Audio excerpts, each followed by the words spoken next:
Welcome to my YouTube channel success. हमारे साथ में मैं सुनील कुमार आपका स्वागत करता हूं।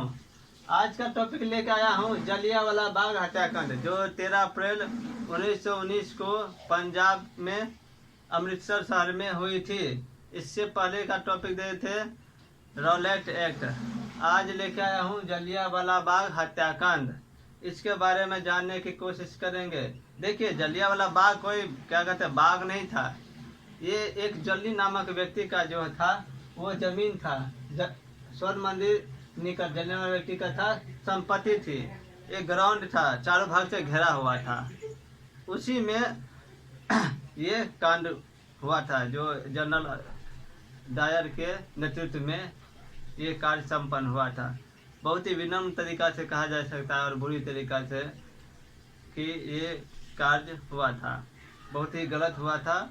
इसके बारे में जानने की कोशिश करेंगे। देखिए, इसको एकदम आसान तरीका से याद रखिए। आसान तरीका है, डेट तो मतलब कंटेंट दिमाग में रहेगा तो डेट तो आराम से याद रख लीजिए। ऐसे रखिए कि रॉलेट एक्ट के विरोध में पूरे भारत में जो जगह जगह पे आंदोलन हुआ था, उसका सबसे ज़्यादा प्रभाव पंजाब पे पड़ा था। वहाँ पे कहाँ पे पड़ा था? पंजाब पे पड़ा था। तो वहाँ पे सबसे ज़्यादा प्रभाव इसलिए पड़ा था क्योंकि वहाँ पे जो महान नेता सबसे वो ज़्यादा इसके विरोध में थे। ये एक काला कानून था। इसमें क्या होता था? रॉलेट एक्ट में न दलील, न अपील, न वकील, कुछ रख ही नहीं सकते हैं। आप पे शक हुआ, पकड़ करके अंदर डाल दिए। इस पे न वकील न दलील, कुछ नहीं होगा। तो भाई उस पे क्या सुनवाई क्या होगा? भाई हम सही है कि गलत है आपको कैसे पता? आम जनता भी फंसेगा इसमें, दोषी के साथ साथ। तो इसलिए इसका विरोध बहुत ऊंचे पद पर हुआ। इसी कारण सबसे ज्यादा प्रभाव कहाँ पड़ा? तो पंजाब पर सबसे ज्यादा। यहाँ शुरुआत हुई थी लाहौर से। देखिए, जलियांवाला बाग स्वर्ण मंदिर के निकट जलियांवाला व्यक्ति की संपत्ति थी। रॉलेट एक्ट के विरोध में सबसे ज्यादा प्रभावी क्षेत्र पंजाब था। पंजाब था सबसे ज्यादा प्रभावी क्षेत्र। रॉलेट एक्ट के विरोध में 4 अप्रैल 1919 ईस्वी को दिल्ली की जामा मस्जिद में क्या स्वामी श्रद्धानंद ने लोगों को संबोधित किया था। इसकी बैठक हुई थी कब, कहाँ पे? तो दिल्ली में हुई थी। कब? 4 अप्रैल 1919 को। कि क्या करना है, कैसे विरोध करना है, आंदोलन करना है, इसके बारे में यहाँ पे बैठक हुई। कि कौन कहाँ से नेतृत्व का, सब अलग अलग जगह से नेतृत्व किया था। 11 अप्रैल 1919 को कलकत्ता के नाथुला मस्जिद में भी बैठक हुई। क्या हुई? 11 अप्रैल 1919 को कलकत्ता के नाथुला मस्जिद में भी बैठक हुई, इसके बारे में जानने के लिए। रॉलेट एक्ट के विरोध में 6 अप्रैल 1919 को लाहौर से विद्रोह की शुरुआत हुई। कहाँ से शुरुआत हुई? तो लाहौर से विद्रोह की शुरुआत हुई। लाहौर से 6 अप्रैल 1919 को। क्वेश्चन आ सकता है कि जो रॉलेट एक्ट के विरोध में जो आंदोलन हुई थी उसकी शुरुआत कहाँ से हुई थी? तो लाहौर से। कब? तो 6 अप्रैल 1919 ईस्वी को। 9 अप्रैल 1919 ईस्वी को पंजाब के 2 बड़े नेता डॉक्टर सत्यपाल और सैफुद्दीन किचलू को भाषण पर रोक लगा दिया गया। और उसी दिन उसको क्या भी कर लिया? गिरफ्तार कर लिया गया। 11 अप्रैल 1919 को पंजाब में क्या हुआ? Martial law. मार्शल लॉ मतलब सैन्य कानून। सैन्य कानून, इसका मतलब क्या है? वहां पे सैनिकों का प्रभाव हो गया, सैनिकों का पावर चलेगा, सैनिक का ताकत चलेगा, उसका जो मन होगा वो कर सकता है। तो मार्शल लॉ हो गया। सैनिक कानून एक तरह से आपातकाल हो गया, एक तरह से लागू, क्योंकि आपातकाल की स्थिति में भी चला जाता है, केंद्र के हाथों में चला जाता है, सेना के हाथों में चला जाता है। 10 अप्रैल 1919 ईस्वी को अंग्रेजों द्वारा जुलूस पर किए गए अत्याचार और उस दौरान मरे हुए लोगों को श्रद्धांजलि देने के लिए 13 अप्रैल 1900 ईस्वी को जलियांवाला बाग में एक बैठक हुई। अब जो मर गया है, जो मर गया 10 अप्रैल 1919 ईस्वी को जुलूस में, जो बहुत सारा क्या हुआ? भगदड़ मच गया। अब मान लीजिए जैसे नीतीश कुमार पे जुलूस निकाला हुआ है, वहाँ पे लाठी चार्ज हो गया, तो वहाँ पे भगदड़ मचे ना, जो इधर उधर भागेगा आदमी लोग। तो वहाँ पे बहुत सारा आदमी दब करके जैसे भी हो, लाठी से, गोली से, वहाँ उस समय में तो चलता था ना, फूट डालो शासन करो, क्रूर शासक था, क्रूर शासन व्यवस्था चलता था, तो गोली भी चला दिया हुआ होगा, तो उसमें मर गए थे बहुत सारा आदमी। तो वही उसी के श्रद्धांजलि देने के लिए 13 अप्रैल 19 ईस्वी के जलियांवाला बाग में एक बैठक हुई।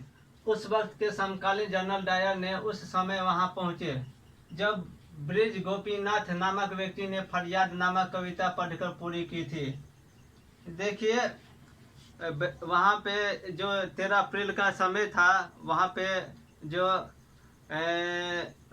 उस समय जो वहाँ पे लोग थे ना, वो छोटे तबके के लोग थे, कस्बे के लोग थे, क्योंकि बैसाख पूर्णिमा था, उसमें मेला लगा हुआ था।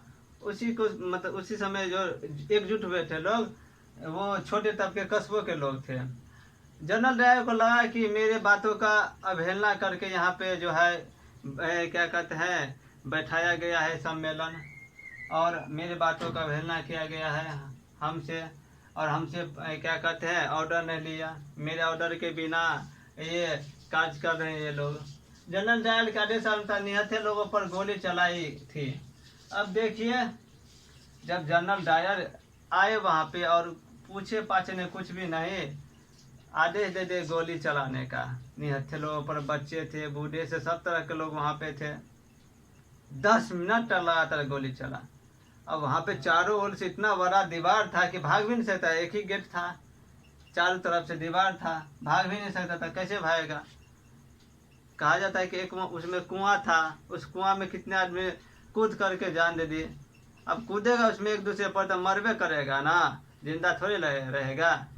कितना बच्चे बूढ़े जवान उसमें मारे गए, यानी कि बलि चढ़ गए। सरकारी रिपोर्ट के अनुसार 379 व्यक्ति मारे गए और कांग्रेस समिति के अनुसार 1000 लोग मारे गए। कहा जाता है कि 2000 लोग घायल हुए थे। कोई कहता है 484, कमिश्नर जो कहता है पंजाब के अमृतसर के वो 484 लोग थे। कोई कहता है कि 388 लोग थे। फिर ब्रिटिश गवर्नमेंट कहता है कि 200 लोग थे। सबका अपना अपना आधार है, मत है कि इतने इतने लोग घायल हुए, इतने मारे गए। अब देखिए उसी दिन रात 8 बजे अमृतसर में कर्फ्यू लगा दिया गया। अब कानून तो मार्शल लॉ तो था, मतलब सैनिक कानून था, कर्फ्यू लगा दिया। कर्फ्यू लगाने मतलब कोई बाहर नहीं निकलेगा, कर्फ्यू हो गया मतलब कोई भी नहीं बिना काम का विकट परिस्थिति में बाहर निकलेगा। हत्याकांड की जांच के लिए पेपर लॉ यानी 19 अक्टूबर 1919 को एक जांच कमेटी बनाई गई, जिसे हंटर कमेटी कहा जाता है। हंटर, लॉर्ड हंटर के नेतृत्व में हंटर कमेटी का गठन किया गया। हंटर कमीशन लॉर्ड हंटर की अध्यक्षता में। इसके भारतीय सदस्य थे वो चमनलाल सीतलवाल, पंडित जगत नारायण और सुल्तान अहमद खान। इसके सदस्य बने कि सही से जांच कर रहा है कि नहीं। कांग्रेस ने भी जलियांवाला बाग हत्याकांड पर एक कमेटी का गठन किया। अब कांग्रेस भी इसके हत्याकांड पर एक अपनी कमेटी बनाई, एक कमेटी का तैयार किया और उसके अध्यक्ष महात्मा गांधी खुद बने।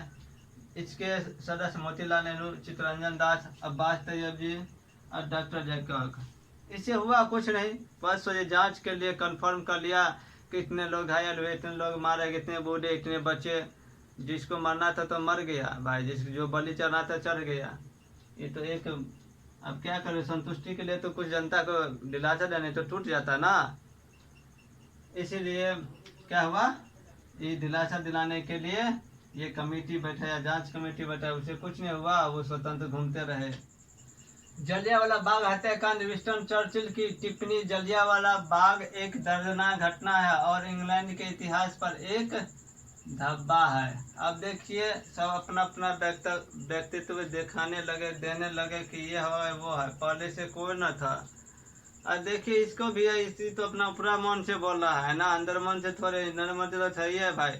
कौन ठीक का हमारे खिलाफ कुछ साजिश रखता हो तो ये दर्दनाक घटना का या इंग्लैंड के इतिहास पर एक धब्बा है। इतिहास पर के धब्बा है कि ऐसा कांड, बच्चे बूढ़ा क्या किया, आपको क्या कर रहा है सब बच्चा लोग ही, ना बच्चा सब था वो, तो धब्बा नहीं है। पंजाब का लेफ्टिनेंट गवर्नर जनरल डायर को सजा के तौर पर केवल पद से हटा दिया गया, लेकिन ब्रिटिश संसद में उसे सम्मानित किया गया। यही है धब्बा। हाँ, उसको बिना फांसी चढ़ाते तब ना समाते। वो कितना आदमी को मरवाया और इसको सिर्फ पद से हटा दिया, सिर्फ पद से हटाया और कुछ ने सजा कौनों ने दिया। तो एक क्या मतलब, क्या फायदा? ये फायदा क्या? आप ये बोल करके क्या करना चाहते हैं इतिहास पर? दोषी को सजा ही नहीं मिला तो कानून क्या चीज का? आपका कानून क्या है? आप तो कानून है कि फूट डालो शासन करो, क्रूर शासक है, जबरदस्ती अपना फायदा सोचते हैं कि हम मेरा फायदा जो भी हो। बिजनेस करते हैं, आदमी को लूट करके मार करके किडनी निकाल करके जैसे भी हो बेच करके जैसे क्यों न हो, हमको फायदा होना चाहिए। आपका घर थोड़े, आपका देश थोड़ा है। जिसका घर है, जिसका देश है, वो न अपने लिए सोचता है, दूसरे के लिए कौन? और कौन कोई किसके लिए सोचता है? सब अपने लिए सोचता, अपना स्वार्थ के लिए जीता है। बम्बई क्रॉनिकल समाचार पत्र का संपादक हनी मैन ने इस कांड का विरोध किया तो उसे हिंदुस्तान से बाहर कर डाल दिया। अब विरोध किया तो भाई काम में आप ऐसा किया है तो विरोध नहीं करेगा का? आए अब गुस्साई लोगों देखिए ना आगे क्या करेगा, कौन कौन सा सत्याग्रह करेगा। खिलाफत आंदोलन चलेगा, असहयोग आंदोलन चलेगा, इसके बाद पता चलेगा। अंग्रेजों ने प्रायः जनरल डायर को पक्ष दिया, पक्ष नहीं देगा तो बचाव सब करेगा। देखिए वो साला, जब तू रॉलेट एक्ट पारित किया तो कोई नहीं बचाव ने, तो ये इतना बड़ा कांड कर दिया तो साला बचाव के दिया। उन्हें ब्रिटिश साम्राज्य का रक्षक कहकर सम्मानित किया और उसे एक तलवार और 20,000 पाउंड की राशि भी दी गई। बाप रे बाप, सम्मानित भी किया गया। देखिए साले को मार कर उखाड़ करके फेंक के भगा नहीं देना चाहिए, गोली मार देना चाहिए साले को। ऐसा ऐसा काम किया। रविन्द्रनाथ टैगोर इसके विरोध में अपनी उपाधियां त्याग दी। क्या फायदा ये सब त्यागने से? चलिए, स्वतंत्रता आंदोलन चल रहा था, कोई और था, झगड़ा हुआ था, दो आदमी के बीच में झगड़ा होता है तो क्षति कमजोर पक्ष को मिलता है। तो ये कमजोर पक्ष वो शासन कर रहे थे हम पे, हम उसके गुलाम थे, इसलिए हम लोग ये इतना सह लिए, हम लोग विरोध किए। लेकिन आखिर में है नहीं करता, करत करत अभ्यास जरमत हुई सिधार करत करत अभ्यास कर जरमत हुई सुजान, रसरी जाओ जात पर सर पर निशान। तने है बार बार रस्सी को घिसेगा तो भाई वो जो थोड़ा थोड़ा ना खिलेगा, कमजोर होगा, अंतिम में टूट जाएगा। तो वही हुआ, धीरे धीरे हम लोग आंदोलन करते करते स्वतंत्रता की प्राप्ति कर ले। कमजोर हो गया ब्रिटिश सरकार, उसको मजबूरन हमको स्वतंत्रता देना पड़ा। बस यही होगा अंतिम में। तो इसलिए इसे कुछ सीख लेना चाहिए। चलिए, जितना भी इम्पोर्टेंट क्वेश्चन था 1919 जलियांवाला बाग हत्याकांड से जो भी एग्जाम, IAS एग्जाम तक, UPSC, नेट, JRF लेक्चर जो भी बनेगा, सब एग्जाम के लिए इसमें महत्वपूर्ण इम्पोर्टेंट क्वेश्चन यहीं से क्वेश्चन आते हैं। आप लोग ये क्या कर लीजिए, तो याद कर लीजिए, प्रैक्टिस कीजिए, बुक भी स्टडीज कीजिए जी। थोड़ा थोड़ा मतलब जहाँ पे समस्या हो तो वहाँ पे क्लियर हो जाए। तो आप लोगों को ये वीडियो कैसा लगा तो लाइक कमेंट शेयर कीजिए, सब्सक्राइब कर दीजिए। जो अगला वीडियो आपको मिल जाए, अगला चलेंगे सब्सक्राइब कर दीजिएगा तो नोटिफिकेशन आ जाएगा आपको अगले वीडियो का। तब तक के लिए आप लोगों को जय हिंद, जय भारत, सत श्री अकाल। अब जो भी बोलिए, नमस्कार, जय हिंद, जय भारत।